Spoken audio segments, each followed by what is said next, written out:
মিয়ানমারের অভ্যন্তরীণ সমস্যার কারণেই রোহিঙ্গা সংকট, আর এই সমস্যার স্থায়ী সমাধানে মূল উদ্যোগ দেশটির সরকারকেই নিতে হবে, এমন মন্তব্য করেছেন আইনমন্ত্রী মোহাম্মদ আসাদুজ্জামান। সকালে জাতীয় প্রেস ক্লাবে এক আলোচনা সভায় তিনি কথা বলেন। আলাদা আরেকটি অনুষ্ঠানে পররাষ্ট্র প্রতিমন্ত্রী শামা ওবায়েদ সতর্ক করে বলেছেন, রোহিঙ্গা সংকটকে আর দীর্ঘায়িত করতে চায় না বাংলাদেশ। শাহরিয়ার ইমতিয়াজের প্রতিবেদন।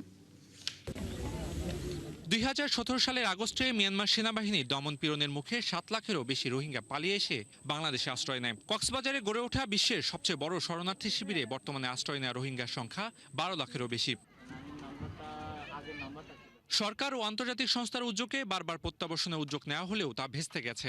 সম্প্রতি এক জরিপ শেষে মিয়ানমার সরকার জানিয়েছে, বাংলাদেশে থাকা রোহিঙ্গাদের মধ্যে মাত্র 3 লাখ তাদের নাগরিক। তবে রাখাইনের নিরাপত্তা পরিস্থিতি উন্নতি না হওয়া পর্যন্ত তাদের ফেরত নেওয়া সম্ভব না বলে জানায় মিয়ানমারের জান্তা সরকার। এমন বাস্তবতায় রোহিঙ্গা সংকট নিয়ে রাজধানীতে আলাদা অনুষ্ঠানে কথা বলেন দুই মন্ত্রী। পররাষ্ট্র প্রতিমন্ত্রী বলেন, রোহিঙ্গাদের নিজ দেশে ফেরত পাঠাতে আর সময় নিতে চায় না বাংলাদেশ।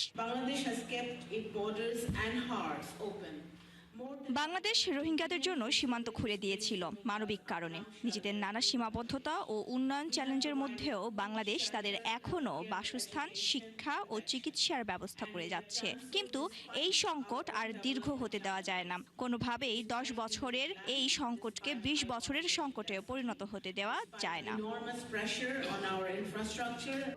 জাতীয় প্রেস ক্লাবে আলোচনা সভায় আইনমন্ত্রী বলেন, রোহিঙ্গা সংকট সমাধানের মূল উদ্যোগ মিয়ানমার সরকারকেই নিতে হবে। মানবিক মূল্যবোধের জায়গা থেকে বাংলাদেশ মানুষের পাশে দাঁড়িয়েছে, সেটা আমাদের সাংবিধানিকভাবে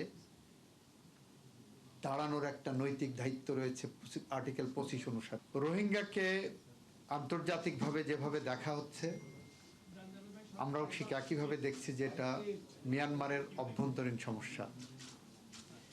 রোহিঙ্গারা মিয়ানমারের নাগরিক, মিয়ানমারের জনগোষ্ঠী, মিয়ানমারের মানুষ। তাদের মানবাধিকার রক্ষার জন্য মিয়ানমার সরকারকে আলটিমেটলি পদক্ষেপ নিতে হবে। বর্তমান সরকার দেশের সার্বভৌমত্ব রক্ষার পাশাপাশি রোহিঙ্গা জনগোষ্ঠীর মানবিক অধিকার রক্ষায় প্রতিজ্ঞাবদ্ধ বলে জানায় মোহাম্মদ আসাদুজ্জামান।